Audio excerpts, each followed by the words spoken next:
क्या आप जानते हैं कि भारत के लिए समुद्री रास्ते की खोज किसने की? आपका जवाब होगा वास्को डी गामा। नहीं, आज के एपिसोड में हम खोलने जा रहे हैं एक ऐसे ऐतिहासिक रहस्य का पर्दा जब पुर्तगाली नाविक वास्को डी गामा ने भारत तक का समुद्री रास्ता कैसे खोजा।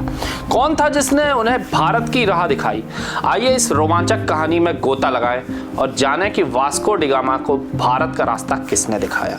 ये बात है सन 1497 की। पुर्तगाल के राजा मैनुअल प्रथम ने वास्को डी गामा को एक खास मिशन सौंपा, यूरोप से भारत तक समुद्री रास्ता खोजना।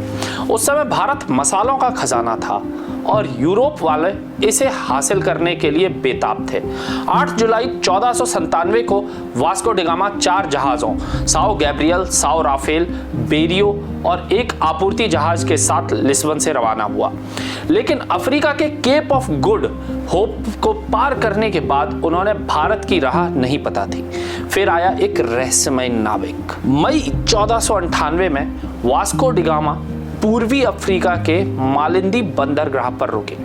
यहाँ उनकी मुलाकात हुई अहमद इब्न माजिद से, एक मशहूर अरब नागरिक और समुद्री विशेषज्ञ। इब्न माजिद ने, जो ओमान से थे, समुद्र के रास्ते और मानसूनी हवाओं के मास्टर थे। उनकी किताब अल फवाइद ने समुद्री नौवहन के रहस्य दर्ज थे। माना जाता है कि मालिंदी के सुल्तान ने इब्न माजिद को वास्को डी गामा की मदद के लिए भेजा। इब्न माजिद ने अपनी मानसून हवाओं की जानकारी से वास्को को भारत की राह दिखाई थी। इब्न माजिद ने वास्को को बताया कि मानसून हवाएं कैसे अरब सागर को पार करती हैं।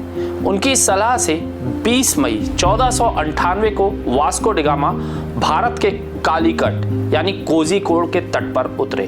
ये पहली बार था जब कोई यूरोपीय समुद्री रास्ते से भारत पहुंचा था। लेकिन यहाँ थोड़ा रुकते हैं, कहानी में एक और ट्विस्ट है। कुछ इतिहासकार और स्थानीय कहानियां दावा करती हैं कि वास्को को रास्ता एक गुजराती नाविक ने दिखाया था जिसका नाम था कांजी मालम या मालेमो काना था। कहा जाता है कि यह गुजराती व्यापारी मालिंदी में मिला और उसने वास्को को कालीकट तक पहुंचाया।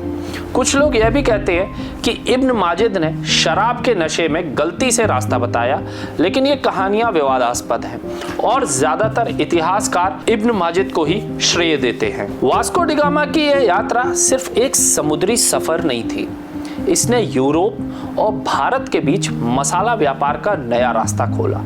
लेकिन साथ ही यह यूरोप द्वारा भारत को गुलाम बनाने का भी आगाज था। अहमद इब्न माजिद या शायद एक गुजराती नाविक कांजी मालम ने इतिहास बदल दिया। उनकी जानकारी ने भारत को विश्व व्यापार के केंद्र में तो ला दिया, लेकिन गुलाम भारत की नींव भी यहीं से शुरू हुई। तो ये थी वास्को डी गामा की भारत का रास्ता दिखाने वाली रहस्यमय नाविक की कहानी। क्या यह अहमद इब्न माजिद थे या कांजी मालम? आप क्या सोचते हैं? कमेंट में हमें ज़रूर बताएं और ऐसी ही रोमांचक कहानियों के लिए हमें फॉलो ज़रूर करें। अगली बार मिलेंगे एक नए रहस्य के साथ। अब तक के लिए नमस्कार। देश दुनिया की सभी खबरें देखने के लिए जुड़े रहिए आचरण न्यूज से। आचरण न्यूज, हर कदम आपके साथ।